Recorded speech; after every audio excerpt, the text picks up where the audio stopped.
Hey everyone, Django here. Welcome back to my Craftoria world. And look, there's a new level and fresh color in my underground silo base. And you know what that means? That's right, a new mod. We're getting started on Ars Nouveau, one of my all-time favorites. In this video, we'll cover the basics to get you over that getting started hump. Then we'll probably continue with the mini-series and progress into Ars Nouveau from there. Before we get into the magic, we need to gather some resources from the world, so stick around. Right after this quick break, I'll take you on a montage of our latest explorations. Please give me a few seconds to thank our sponsor, Apex Hosting. If you're thinking about starting your own Minecraft server, Apex Hosting is a great way to go. With their always-on servers, you can invite your friends to join at any time with no port forwarding setups, and setting up mod packs like this one is a breeze with their one-click installations. Plus, they offer 24/7 support to help with any issues, and they'll handle mod pack upgrades for you. If you do check them out, please use my link, django.com/apex, which helps support the channel. Thank you for your support. All right, let's get back to it.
All right, let's get started on Ars Nouveau. Point of that expedition was to collect the things I need to get started. We do need some source berries, not immediately. We also need these archwood logs. That's, I think, the most important thing we need right away to get started. And so you saw me plant those in the montage. I also found some drigmies and starbunkles and whirly sprigs. Those were Ars Nouveau creatures that I captured by dropping the thing that causes them to turn into their tokens, which is drigmies need wildland horns. I had a couple of those from loot. Whirly sprigs need you to plant a sapling and grow it next to them, and starbunkles like gold nuggets. Drop any of those things near them, they will turn into the token, which I grabbed. We're not going to do anything with those guys in this episode, but it was good to collect those. And I was using the dowsing rod to find them, which is really easy to craft. Just right click on it and it gives us this dowsing effect.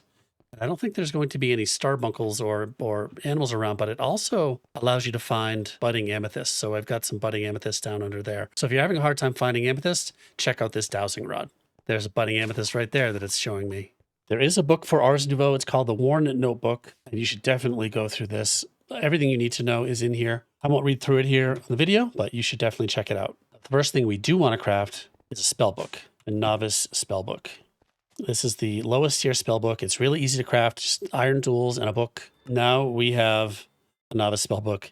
I also don't want to go too much into this spellbook because that could take up an entire video. And there are some hotkeys to interact with the book. C is open the book. You can see here we've got just a few, these are called glyphs by default, projectile, self, and touch. So let's set up a really quick projectile break spell, and we'll call it mining. Click create. And now our first slot is this break spell. You can see in the lower left behind the jetpack words there is a mana bar. And if we use this too much, we run out of mana. So we want to do some things like get some enchantments on our armor. There's special Ars armor robes you can get that give you boosted mana, the amount of mana and mana production. You can see how it's coming back down in the bottom left there. It's coming back slowly. We can definitely speed that up with enchantments. If you make some food out of the source berries, that gives you mana regeneration. And to get more glyphs in the spellbook, we need to craft them. These are all the glyphs. There are different tiers, level 1, 2, and 3. We can only do tier 1 glyphs in this novice book, and then we need to upgrade our book. See, we did find some codex entries from the Ars Editions mod, which gives us free glyphs. So we can just right-click on these things, and it says Unlocked Pull. Did that consume them all? Oh, phew, I only got one of them. Unlocked Animal, Interact, and Block, and Fiery. So now if we take a look in our book, C key, we get some filters, animal filter, block filter, and if you hit shift on them, it tells you exactly what they do. So interact allows us to interact with a block from a distance. So if we make let's just make another quick spell. Go to the second slot and we'll do projectile interact. Let's call it interact. So now with this spell, I'm not sure what we're going to do with it. Let's see. Can we open and close our door? Hey. There we go. We forgot to close the door. No problem. I can do it from way over here. There's the spell book. There's so many glyphs, so much to do there. There's really amazing combinations of spells. You know, you can just pile on glyphs and have a huge complex spell that does all kinds of different things. The more you put on here, the more mana it uses. So, you know, you'll need to boost up your mana before you can do a bunch of really cool spells. But some of the ones that I make and use all the time, you know, a 3x3 break spell that picks up the items and uses Silk Touch on it. Really cool stuff. Okay, so there's the spellbook. Next up, the Imbuement Chamber. The Imbuement Chamber allows us to craft a number of different things. We'll go down into our brand new Ars floor here for this. And we want to make source gems. We make those in an imbuement chamber with amethyst shards or lapis. And we do have a lot of amethyst shards. And we can also use the imbuement chamber. It's kind of a crafting table. And we can make all kinds of things with it. There's these essences, let's see, like the fire essence, air essence, and these are ingredients to lots of different things in other crafting mechanisms, also in the scribes table to make glyphs. There's the imbuement chamber, scribes table, and also we have enchanting that we can do. So to make source gems with an imbuement chamber, simply need some archwood planks and gold. Get a bunch of archwood planks from these logs that we got during the montage. And I want to make a couple of these. They're really inexpensive. So let's just make some. And we'll put one down right over, let's see, right over here. Now the imbuement chamber gets source out of the atmosphere automatically. There's a way to speed that up, which we'll do, but let's just grab some amethyst. We put amethyst in here. And it gives us the progress. And you can see how slow it goes. We put down some more of these. We can speed up the process a little bit. And when these finish, they're going to turn into source gems. Now, there are ways to speed this up and automate it. There we go. There's our first source gem. And I right-clicked on it with an amethyst. It took it out, put an amethyst in its place. Now these should start turning. And now we have 4 source gems.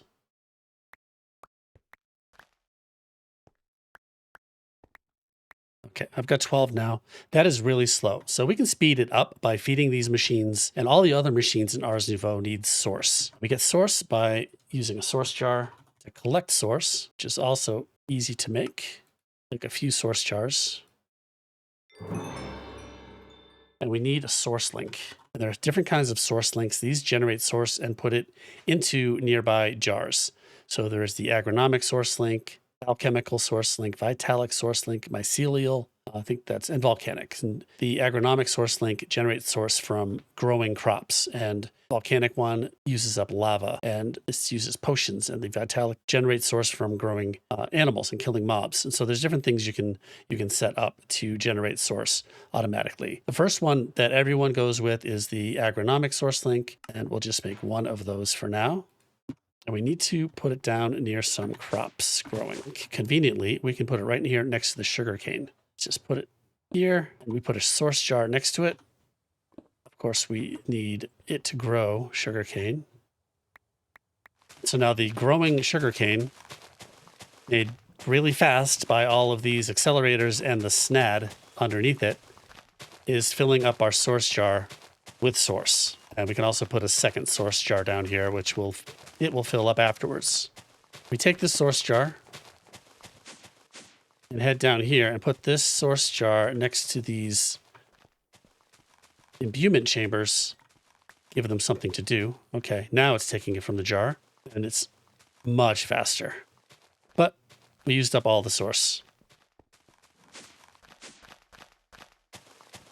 We go back up here, and let's head upstairs. Be a little more tame up here. So a more normal, general way for this to work is if we put it next to some crops, harvest the crops, and as these crops grow, every crop growth tick will generate a little bit of source that will go and fill up this jar. But we've got that Snad downstairs with the sugarcane, and that's causes the growth ticks to happen really, really fast. Another great way to generate source with the Agronomic Sourcelink is with cactus. And we can put cactus on Snad and use a vanilla cactus farm method by like putting blocks around it so the cactus breaks automatically when it grows up, and it'll just continue to grow. And if we put the cactus on Snad, the cactus grows really fast. Speaking of Snad, the recipe for Snad was changed in this pack, and it requires the use of an imbuement chamber to craft it. So we put sand in an imbuement chamber surrounded by earth essence, green fertilizer, and red fertilizer on pedestals, which is another Ars device that we need to craft. It will make Snad. So let's set our sights on some Snad. Let's talk about how to make an imbuement chamber with some pedestals to do some of this more advanced imbuement chamber crafting. Okay, let's make some Snad. To get ready, I put the source jars back up there with the sugar cane, and I move the imbuement chambers around a little bit. In order to do crafting with the imbuement chamber, we need these arcane pedestals. And those are made with source gems, source stone, and I got some source stone from that Ars structure that was in the montage, but you can just, it's easy to make. You just surround one source gem with stone and you get some source stone. So there's 6 pedestals. Let's turn 3 of these pedestals into these platforms. They're the same, it's different how they work on these things. We just need to put some pedestals down around an imbuement chamber, or we can put platforms around it like this. Is kind of a interesting way to do it. Now to make Snad, that crafting recipe is green fertilizer, red fertilizer, and earth essence. To make earth essence in an imbuement chamber, we need iron ingot, seeds, and dirt with a source gem in it. And if we just put these right on here like this, let's grab one of these gems and we put a gem in here. It's now crafting because it's got a valid recipe around it, and it's going to go slow, just like this, just like the amethyst into source gems. That's going to take a while. Let's set up the other imbuement chamber for the Snad, which we need this green fertilizer. These fertilizers are from farming for blockheads. And same thing, we just put these here on here, and the other ingredient for Snad was, all right, the earth essence that we're going to craft right here. So let's speed these up. Let's go get those jars.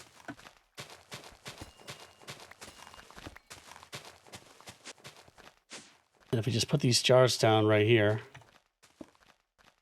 nearby, they're going to fill into these and they go much, much faster. See that? Okay, now we have earth essence here. We'll grab that, put the earth essence on this platform. And now a source gem in here.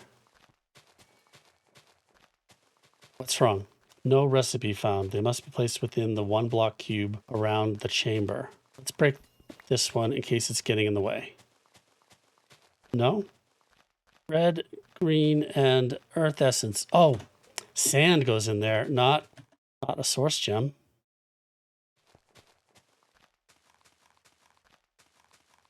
Okay, crafting Snad. So I did not need to break that pedestal.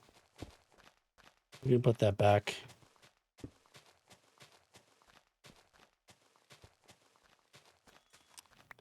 And there it is. Snad. Put another sand in there. And there we go. We can get all the Snad we want. The first Snad I got early in the game was before the recipe was changed. Now I can craft Snad. All is right in the world in this mod pack. There you go. Quick start in Ars Nouveau, and in Craftoria, we finally got to Snad. All right, that's going to do it. Thanks for watching. We'll see you next time. I appreciate you.